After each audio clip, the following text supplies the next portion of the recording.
আসসালামু আলাইকুম। কেমন আছেন আপনারা সবাই? নিশ্চয়ই ভালো আছেন। তো আজকে আমি নিয়ে এলাম ইলিশ মাছের ভুনা রেসিপি। তো চলুন আমরা রেসিপিতে যাই। আমি এখানে প্রথমে মাছগুলোকে ভালো করে পরিষ্কার করে নিয়েছি, যেহেতু মাছগুলো কেটে নিয়ে আসে। আর একটা ফ্রাই প্যানে আমি সরিষার তেল দিয়ে নিলাম। আর এখানে প্রায় 1 কাপের মতো পেঁয়াজ কুচি দিয়ে ভালো করে নেড়ে নিয়েছি, আর সাথে কয়েকটা শুকনো মরিচ দিয়ে দেবো।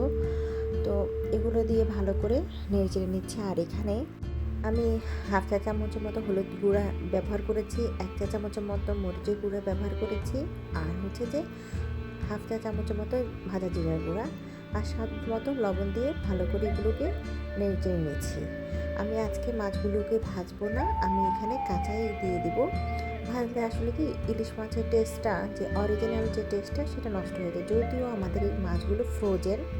তো আমি এক এক করে মাছগুলো সব দিয়ে দিচ্ছি। আল্লাহ বাজারে যখন বাংলাদেশে যাব ইনশাআল্লাহ, তখন দেখা যাবে যে পদ্মার ইলিশ খাবো এরকম, তখন ফ্রেশ। আর আমাদের এখানে তো ফ্রেশ পাওয়া যায় না, ফ্রোজেনটাই ওরা ফ্রেশ বলে বিক্রি করে, সেটাই আমরাই খাচ্ছি। তো এখন সব কিছু দিয়ে একটু হালকা পানি দিয়ে নিলাম, যাতে মশলাগুলো না পুড়ে যায়। আর এখানে আমি প্রায় দুটো টমেটো নিয়েছি, আর সেগুলোকে 4 ভাগ করে কেটে সেগুলো দিয়ে দিয়েছি। আর ইলিশ মাছের ভুনাতে টমেটো হোক, ধনেপাতা হোক, সেগুলো ভালোই লাগে খেতে, স্বাদটা বাড়ে। যদিও আমি আজকে এখানে ধনেপাতা ব্যবহার করিনি, আমি এখানে টমেটো দিয়েছি। তো এখন আমি এগুলোকে দিয়ে ঢাকনা দিয়ে ঢেকে রেখে দেবো প্রায় 10-15 মিনিটের মতো। তো এই যে ফিরে এলাম 10-15 মিনিট পর, আমার প্রায় মাছটা হয়ে গেছে।